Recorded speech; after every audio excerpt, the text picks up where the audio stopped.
asalaamaaleykum mbokki Géoul asalaamaaleykum mbokki Sénégal asalaamaaleykum mbokki internet yi ñu ngi fii tey ci Géoul ci école 1 Géoul TV day def rek chaque semaine rek ñu jàll ci fi nga xam ne moom mooy école yi parce que yéene xool naka la ñuy def naka la ñuy yore li nga xam ne mooy xale yi ci wàllu njàng ak njàngale ak xoolaale tamit seen jafe-jafe tey nag ñu tàmbalee ko ci li nga xam ne mooy école 1 fas yéene ñëw fii waxtaan ak ñoom ci nekkinu xale yi fii ci école bi ak ñoom ñi leen yor ci école yi jafe-jafe yi nga xam ne ñu ngi koy jànkuwanteel Géoul TV fekk si leen fii fas yéene la waxtaan ak ñoom kon ñu ngi fii ci li nga xam ne mooy école 1 jano ki nga xam ne moom mooy directeur bi ñu fas yéene taataan ay kàddoom sëñ bi directeur ñu ngi lay nuyu bu baax. ñoo ngi lay fay Alpha ñoo ngi lay ziar di la dalal di rafetlu ñëw bi tey ñaan yàlla émission bi bu paree vraiment problème yëpp yi ñu am ci Géoul yëpp surtout au niveau de l'école mu nekk problème yu saafaraw ba mu law sax baa si yeneen écoles yi parce que du ñàkk na yeneen écoles yi aussi am nañ ay jafe-jafe. waaw directeur bi Géoul TV wàcc si woon fii fas yéene ñëw fekk si leen fi ngeen nekk muy ci diwaan bi ngeen di jàngale mooy xale yi école 1 école boo xam ne mën nañ ne kàngam yu gën a jaar nañ fi bu ne jaar nañ fi képp koo xam ne rek doomu Géoul nga te yor yenn fonction yi ci Sénégal wala ci àdduna bi rek jaar nga fii ci école 1 muy école boo xam ne am ñoo xam ne ñu ko gisee wax dëgg yàlla seen xel dana am fu ñu yóbbu fii sori tey ñu fekk si leen fii ci école bi nga nekk directeur bi yan jamono nga nekk directeur fi nga xam ne mooy école bi. waaw asalaamaaleykum Alpha ñoo ngi lay ziar école lu Géoul 1 pour wax tuuti ci histoire école bi mi ngi ubbi en 1929 bi mu ñëwee nag bâtiment bii ñu nekk presque bu étage bi moom lañ fi fekkoon ba mu doon bâtiment colon yi. bon bi ñu ñëwee ñu transformé ko def ko ay salle de classe loolu la histoire joxe boo xoolee archive école bi loolu la après ñu indiwaat école classe fedd bi adjoindre ko ak bureau directeur bi tey boo xoolee école bi lu commencé 1929 def naa ne kon cadre bu nekk Géoul wala ku jaar Géoul rek ci école bi nga génne parce que les autres écoles sont très récentes peut-être ay 82 la fi école nekk wala yooyu mais yeneen écoles yi vraiment fii benn école moo fi nekkoon muy école mère bi léegi c'est une école de 12 classes ku commencé woon ci benn classe 1929 ba muy dem 12 classes booba def naa ne àgg nañ 1982 boobu lay commencé nekk école 12 classes 12 classes nag ci jamono ji ñu nekk ak population bi vraiment ni mu développé wu yaakaar naa ne kon la fay nekk ci ay doomu aadama war na am importance. Actuellement, nous comptons plus de 650 élèves au niveau de Géoul 1, avec 12 maîtres francisants et 2 maîtres arabisants, plus moi le directeur. Beaucoup les 15 éléments nek nan fi. Bon, on devait avoir un suppléant, mais mais toujours effectif bi la bokk. Ce qui nous fait 16 éléments au niveau de l'équipe pédagogique. Bon, pour en octobre 2017 moom laa fi ñëw mais nag defoon naa fi un premier séjour booba j'étais enseignant ñëwoon naa fi en 1999 ba 2005 nekk fi enseignant craie en main léegi dama demoon nag ba dellusiwaat en 2017 ma nekkaat fi directeur waaw ma nekk directeur école. waaw waaye gis ne jamono yore ñu génn ci jamono mbas mi lañ nekkoon. mu amoon jafe-jafe lool ci wàllu njàngale mi. mu am loo xam ne joué na ko lu bare ci wàllu éducation ci wàllu njàngale mi ren ñu gis ngeen ubbi naka ngeen ubbi woon ndorteel li nga xam ne mooy école bi. waaw dëgg la mbas mi metti woon na ñëpp jàppoon nañ ci autorités municipales yi jàppoon nañ ci autorités académiques yi. waa dëkk bi ñëpp jàppoon nañ ci vraiment di gunge élèves yi. enseignants yi également vraiment joué nañ seen partition ba alhamdulilah rabbil alamin ren bi ñu ñëwee ba affaire bi xaw a wàcc nag bi ñu ubbi bon li ñu commencé woon mooy par exemple les mesures d'hygiène loolu daal ci lañ commencé di sensibiliser avec le matériel qui nous restait ñu commencé daal di fagaru ak élèves yi vraiment cet gi daal moom lañ gënoon a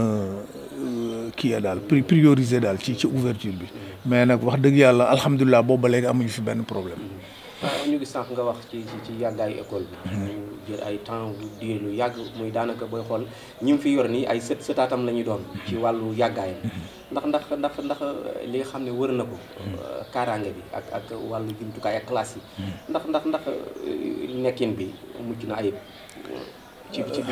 école bi. waaw merci beaucoup Alpha loolu dinaa sawar a tontu parce que loolu mooy li ñuy dund actuellement comme problème boo xoolee bâtiment à étage bi ma lay wax ne la 1929 la fi lan ko sancoon ba léegi def ko école jiitu na loolu mais 1929 bi nu créé école lan fi ñëw après les colons ñun ñu dugg fi bon colon xuma traitant bi nu ku wax 1929 nag ba léegi lu jiitu woon 1929 vraiment màggat jot na. kon bâtiment à étage bi màggat na lool. Bon ku mel ne Pape Ali Dieye defoon na un geste defoon na ay démarches au niveau du ministère de l'éducation nationale ba état entamé woon réfection bâtiment à étage bi parce que bon service de protection civile nationale dañ fi ñëwoon ànd ak les autorités la mairie mais même le préfet de Kébémer ak les services concernés ñu def un constat ba def benn rapport jébbal ko éducation ci rapport boobu nag ci lañ basé woon ba Pape Ali wax dëgg yàlla ñoo ngi koy sant di ko gërëm au passage fexe na ba débloquer ñu benn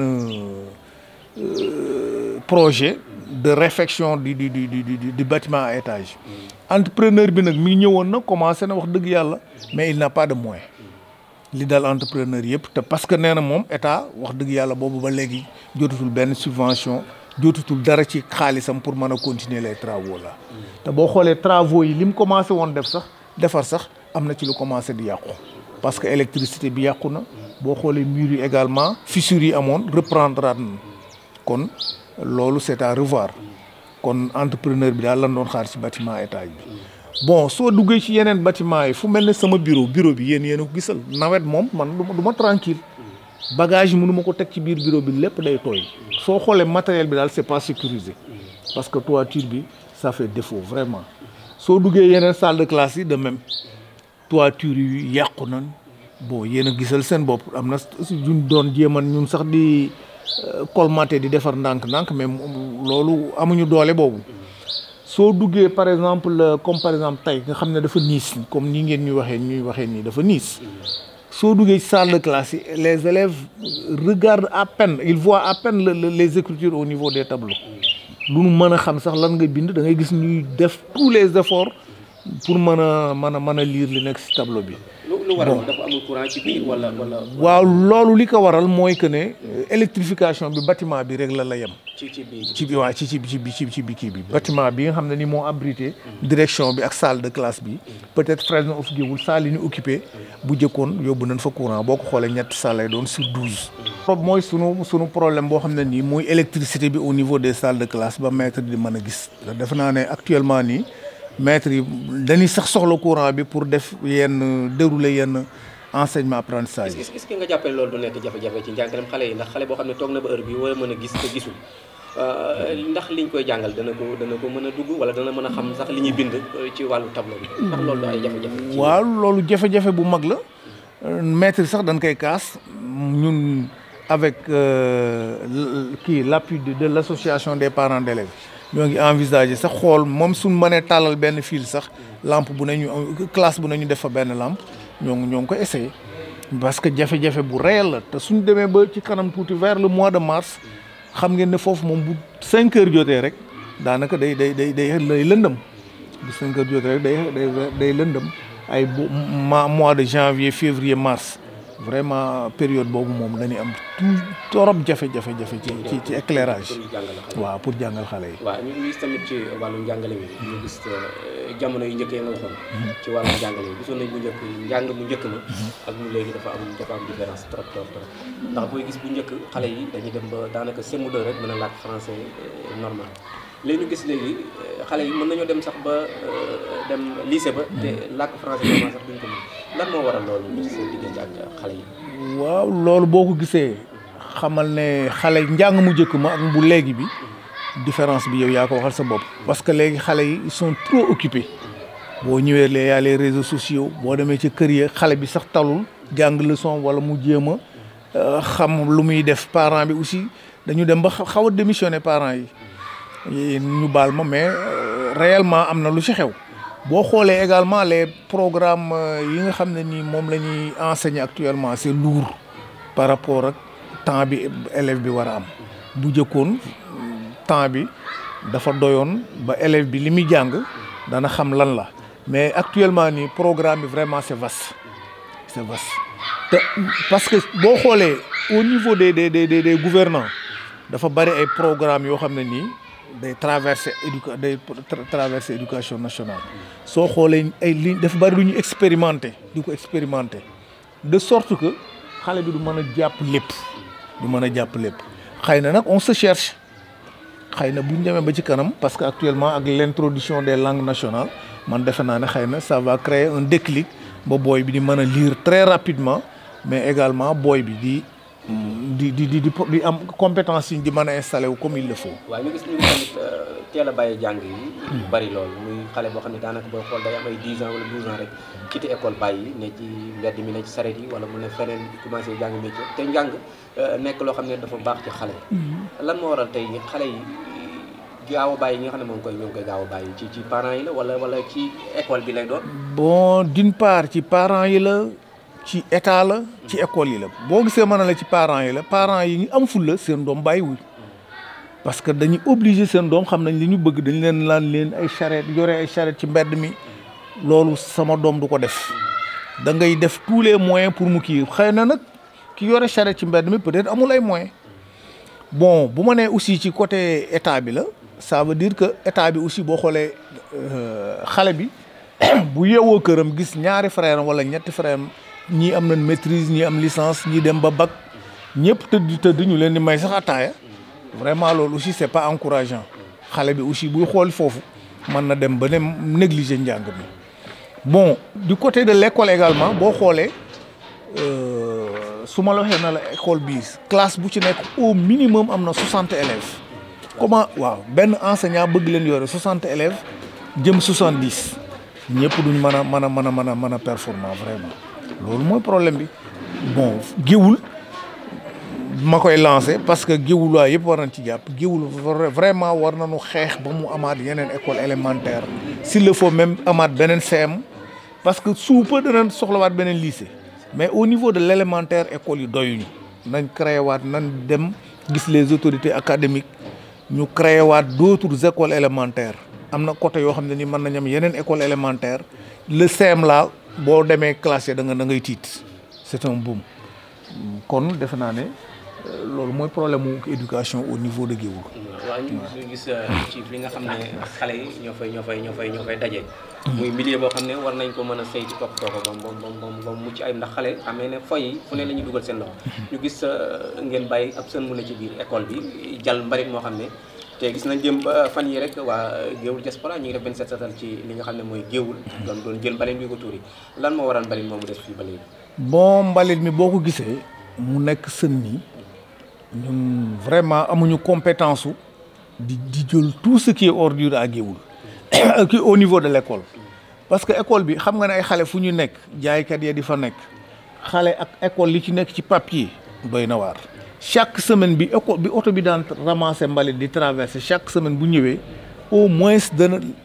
dana fi ramasser loo xam ne ni dana jege plus de 200 kilos de d'ordure loolu nag léegi dafa mel ne oto boobu daf ñu sevrer parce que depuis daaw ba ren oto bi ci buntu école bi lay jaar mais du sax taxaw bon j'ai posé la question aux responsables ne leen lu waral loolu bon mais kenn joxuma benn tontu bu moom maire moom waxaguma ko en personne waxaguma ko maire mais les responsables ñoom wax na ma ak ñoom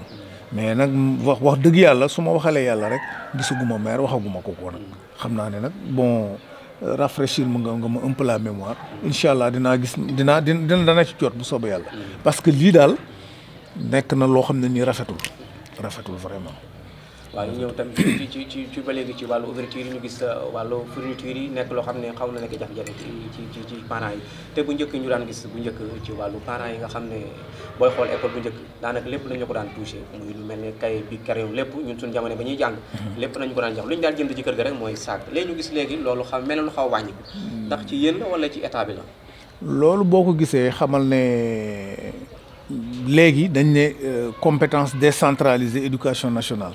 état bi joxeetul dara loo xam ne nii lu jëm ci ay fournitures scolaires la lu ñuy am lépp maire yi lay jógee te maire yi bon xëy na loxoom jotul gannaawam mais sincèrement maire yi jox nañu nag ay fournitures scolaires bi ñu soxla un risographe ci affaire tirage yi ñuy def parce que ñëpp xam nañ ne léegi éducation nationale dafa cher même pour évaluer xale bi sax ay tirage ngay def au niveau de l'élémentaire bu jëkkoon ci kaye la xale bi di bind léegi da ngay obligé saisir ko tirer ko jox xale bi mu exécuter nga doog a kii loolu lépp nag dana yokk sax mbalit mi bon ci fourniture scolaire yi toujours ma revenir at ci wax dëgg yàlla et maire yi ba chaque année avant ñuy commencer jox nañu li mu joxe nag mënul doy léegi parent bi mooy xool complété maître bi bu ñëwee ak li mu jot mu ne parent bi complété lii ak lii mais maire bi jox ñu li mu tollool état nag moom wax dëgg yàlla bu jëkkoon moo daan joxe sax ay blouse bon promettre nañ ñu ko pour les années à venir bon mooy blouse yi ñu wax ne danañ ko jox élèves yi xëy na ñun duñ ci mën a jot ren mais xëy na peut-être déwén ñu jot ci bon ñun daal loolu mooy sunu problème ci problème mu fourniture yi mais maire yi moom li mu waroon a def wax dëgg yàlla li mu mën def na ko ñoo ngi ko ciy gërëm. waaw ñu gis yéen ngeen di yore xale yi daanaka toujours yéen a ngi nekk ak ñoom ndax yan message ngay lancé parents yi nga xam ne ñu ngi nekk ci kër gi war a leen a mën a jàppale yéen ñi ngeen xam ne yéen a leen di wax ci wàllu éducation ci wàllu di leen soutenir ci kër ga ñuy jàng yan kàddu ngeen dox ak ñëw fi di leen seet ci seen toogaayam fii ci école. waaw xanaa kàddu gi moom du sax parents yi kese laa koy wax mais il faut aussi sama moromu jàngalekat yi ma wax ak ñoom parce que xale ku koy jàngal il faut nga laabiir soo amul laabiirte rek li nga koy jàngal sax du ko xam mais parent bi aussi bu mu topp bëgg-bëggu xale bi ba tax muy engagé loo xam ne nii daal ci côté enseignant bi du noonu comportement am vis-à-vis de l'enseignant war na koy xoolaat bu baax xam ne kii di yore doomam xam-xam la bëgg ci moom bëgg na mu am fenn parce que parfois nga gis ay incidents yoo xam ne ni day am entre élèves et maîtres yooyu du jaaduwul parents yi war nañ ci veiller enseignants yi également war nañ ci veiller di gën a ñaax xale yi ci discipline bi parce que discipline sans la discipline dara doo ko xam nit moom bu yar jiituwul xam-xam mënut a am kon parent bi nay góorgóorlu ci saytu di yar xale bi mais également di ko appuyer ci njàng mi di ko soññi daal di ko soññi parce que li muy jàng école rek loolu doyul du sax genn wàll li mu war a def waaw leneen li kër ga la ko war a compléter kon nag vraiment loolu kii na au passage également maa ngi remercier ko mel ne ONG Friends of Kiwul parce que ñu ngi fi organiser ay cours fii au niveau de l'école des cours de soutien de renforcement xale bu bëgg soo ñëwee boo inscrire y a les maîtres du CI jusqu'en classe de terminale waaw professeur yaa ngi fi enseignant élémentaire yaa ngi fi def naa ne classe bu waaye bëgg daal mi ngi fi loolu aussi c'est un appui dana tax ba xale bi temps bi mu daan am di taxawaalu ci mbedd mi wala dara boo ko inscrire vraiment mu consacré ko fii ci cours de renforcement yi bu fa jëlee lu mu tuuti lu mu fa jëlee rek jar na ko waaw jar na ko. ñu ngi ci jeexantalu émission bi yan kàddu ngay tëjee. waaw xanaa kàddu yi ngërëm rek ak sant te xam ne lii ngeen def aussi bon ñun ngeen ko defal mais seen bopp ngeen ko defal également parce que wane melokaanu école bi ak wane aussi jafe-jafe école bi ba ñëpp gis ko képp parce que da nga gis koo xam ne nii sax bëggoon na mën a dimbali école wala mu ne mën naa jàppale école mais xamul fu muy jaar may lancer un appel nag képp koo xam ne nii rek gis nga image yi wala nga gis nga lii te am loo si mën a def wala defar laaj ñu la sax nga jox ñu dara mais nga ñëw dimbali ñu ci loolu ba enseignement apprentissage yi ak nekkin wi gën a rafet wasalaamaaleykum maa ngi sant ñëpp di gërëm ñëpp. jërëjëf docteur ñu ngi si dégg waxtaan yi nga xam ne wax na ko fi muy jafe-jafe yi nga xam ne ñu ngi koy jànkonteel ci li nga xam ne mooy école bi di école 1 di ko école boo xam ne kàngam bu ne jaar nga fi képp koo xam ne rek yaa ngi doomu géewul nga nekk foo mën a nekk rek jaar nga fii ci école bi ñuy ñaan képp koo xam ne rek yaa ngi seetaan émission bi rek lépp loo ci mën rek nga ñëw taxaw li nga xam ne moom mooy école 1 ndax seen i dooma fi nekk ngeen fàttaliku démb tamit ne lépp lu ngeen am rek daanaka jaar ngeen fii Géoul TV wàcc woon fii ci li nga xam ne mooy école 1 doon jël waxtaan ak ki nga xam ne mooy directeur bi ngeen def jafe-jafe yi ci wax du loo xam ne rek fii rek la mais àdduna bépp war nañu mën a xam ne kat xale moom fu mu mën a nekk rek dafa war a am set war nañ koo ñoŋal bu baax ndax ku ko jàppale rek yàlla nga jàppale. waaw ñi Géoul TV yi ngi leen di wax kon du fii la ñuy yem rek semaine bu nekk dana ko fas yéene def ci école bu nekk rek dana fa teew xool jafe-jafe fa nekk moo tax njëkkoon fii ci école ñi ngi ñaan képp koo xam ne yaa ngi ci Sénégal nga jàppale leen képp koo xam ne yaa ngi ci bitim réew di woo waa Géoul diaspora nga gis lu baax li nga xam ne ñu ngi koy def ci diwaanu Géoul ñu leen di woo ñoom it ñu jàpp ci bu baax a baax di woo képp koo xam ne doomu Géoul nga jàpp ci bu baax. Géoul TV leen ñëwoon fii jël leen émission bi nga xam ne moom la ñu woon fii ci école ñu ngi leen di jox di jéem a beneen yoon incha allah jërë ngeen jëf.